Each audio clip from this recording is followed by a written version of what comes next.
aí galera, eu queria trazer um vídeo aqui, ó, mostrar a foto do criador do jogo Note.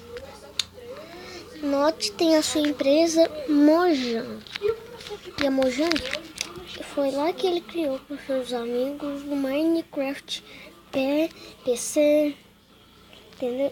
Xbox. A versão mais atual era o mundo plano, só tinha terra, pedra, orgulho e só isso. A segunda foi com isso daqui, ó. Agora eu vou mostrar o que tem. Uma das primeiras versões do Minecraft P. Peraí, as primeiras versões do Minecraft P tinha. Que eu achei isso. Uma das primeiras. A primeira versão do Minecraft que tinha isso aqui, ó. Tá lá pra baixo. Cadê desse aqui? Aqui, ó. Primeira versão desses aqui é a primeira versão. Olha aqui, ó. Esse daqui era de options. Esse negócio aí de engrenagem.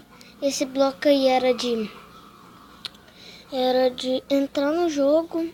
E esse último aí desses creeper aí, parece creeper, era de multijogador. Tá vendo ali, ó, que tem esses aí, ó. Esse daqui, ó, sabe aquele quadradinho ali embaixo desse mais e desse volume aí?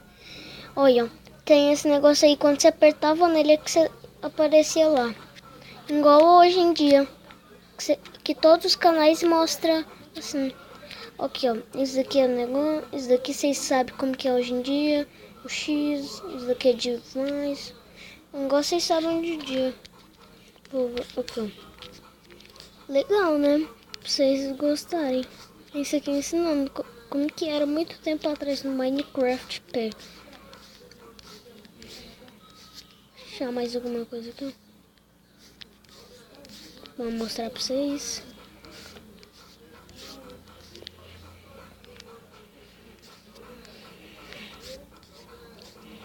Aqui eu tenho.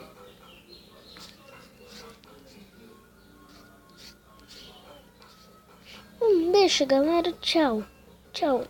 Deixe seu like aí se gostou do vídeo. E se quer mais curiosidades,